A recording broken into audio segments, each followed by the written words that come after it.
The lights were bright. The crowd, buzzing with excitement. It was supposed to be another smooth night on The Late Show with Stephen Colbert. The audience had come for laughs, headlines, and maybe a few clever jabs at politics. But nobody expected what was about to happen. Elon Musk had been invited as the evening's main guest, billionaire tech visionary, media lightning rod, and CEO of Tesla and SpaceX. The plan, at least on paper, was simple: talk about rockets, maybe crack a few dry jokes, and call it a night. But Elon sensed something else the moment he walked onto that stage. The applause felt forced. The laughter, scripted. And Colbert's smile, though polished, didn't reach his eyes. After a quick round of banter, Stephen made his move. He brought up a private message Elon had sent months ago, one that questioned government censorship. But he didn't just bring it up. He twisted it. Painted Elon as paranoid, even dangerous. The crowd chuckled on cue. The band played a cheeky riff. But Elon didn't smile. He leaned forward, his tone calm, his gaze unwavering. "You brought me here to embarrass me, didn't you?" he asked, the audience falling into an eerie silence. "Not backstage. Not off-air. Right here. On your stage." Stephen chuckled awkwardly, trying to deflect with a joke. But it was too late. Elon had already taken the mask off. "You're not a comedian anymore, Stephen. You're a puppet." Gasps echoed through the room. For a moment, the studio felt like a courtroom. No laughter, no distraction. Just truth. Raw and unscripted. And just like that, the interview had become a reckoning. Stephen Colbert blinked, visibly rattled. His note cards trembled slightly in his hands, the charm he was known for flickering under the weight of Elon's words. "Come on, Elon," he tried to joke. "Don't go full conspiracy on us." But Elon didn't flinch. "Is it a conspiracy?" he asked, voice steady, "when the same talking points echo across every major show, night after night?" The crowd didn't laugh. They shifted uncomfortably. A few whispered. Stephen attempted to steer the conversation back to Tesla's newest model, reaching for a pre-written question. Elon glanced at the card, then looked straight into his eyes. "Are those your questions, Stephen, or someone else's?" Silence. Stephen's smirk faltered. The illusion of control slipped further.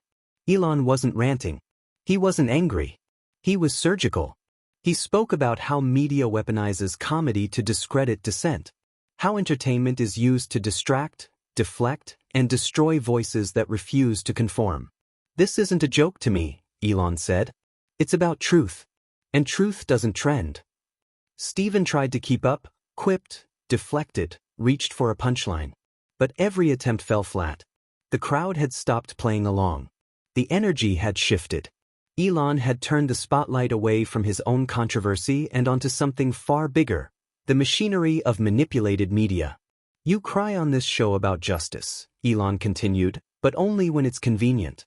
The second someone questions the system, you mock them." Stephen's smile was gone. He glanced toward the control room. Elon leaned back in his chair and said, "You don't run this show anymore. The script does." And the nation was watching live. For a moment, the set felt suspended in time. No jokes, no clapping, no direction. Just Stephen Colbert sitting in silence, staring at a guest who had completely flipped the narrative. Elon Musk wasn't just confronting a host anymore. He was confronting the entire framework the show stood on. "You think I came here for PR?" Elon asked, breaking the stillness. "I came here because I'm tired of the games. Tired of watching truth packaged as entertainment and people cheering for their own ignorance." Stephen cleared his throat, tried to break the tension. "This is a comedy show, Elon. We try to have fun." Elon nodded slowly. "Exactly. You try to have fun while people lose their voices, their freedom, because it doesn't fit your script." That hit hard. You could see it in Stephen's eyes, the awareness that the room was no longer his. Elon was now speaking to America, not just an audience of studio guests. "You're not exposing truth," Elon pressed on. "You're protecting lies. Wrapping propaganda in punchlines so it goes down easier." In the control room, producers panicked. Some motioned for a cut, but Stephen hesitated. If he shut it down, it would look worse.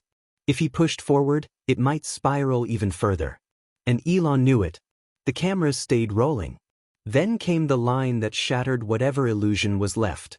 You want the world to keep laughing, Stephen, so they won't see what's being taken from them. The audience sat frozen.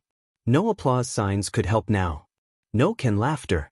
No carefully crafted comeback.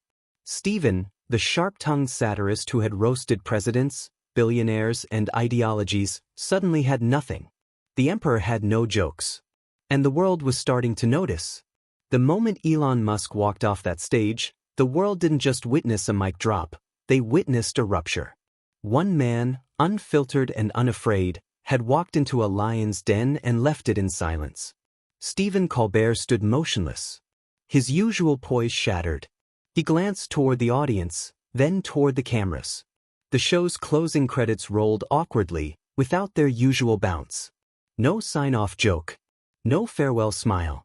And yet, the real show had just begun. Within minutes, the internet ignited.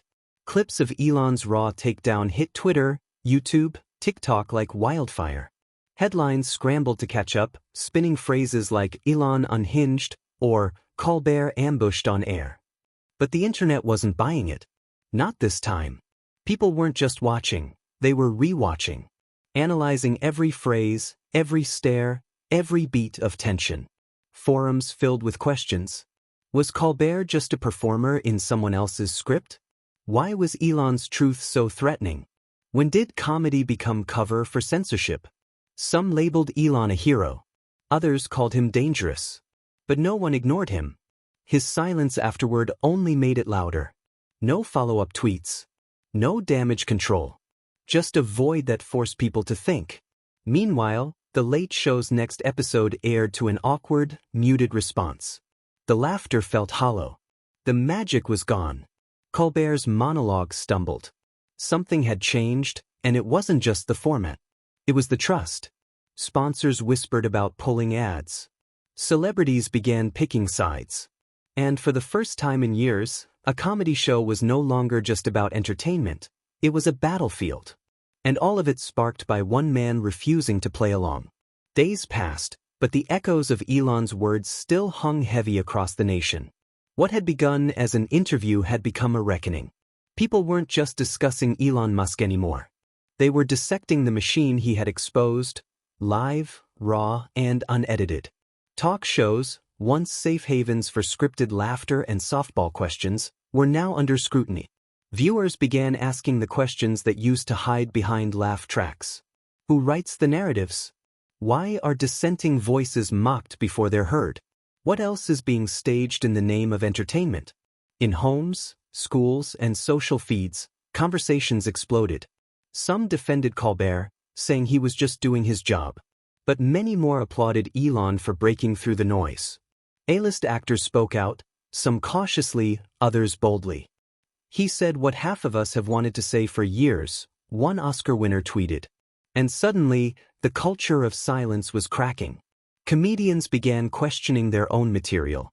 A few admitted they'd avoided real issues out of fear of being labeled, silenced, or worse, irrelevant. Meanwhile, Elon remained silent. No press conference.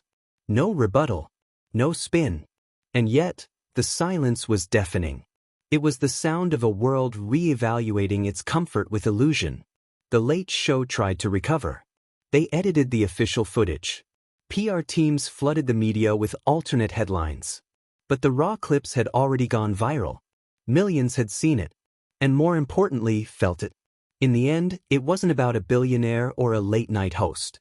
It was about what happens when truth crashes into performance and refuses to be edited out. One man walked into a well-rehearsed theater, tore up the script, and walked out, leaving behind a single question. What else have we been laughing at when we should have been listening?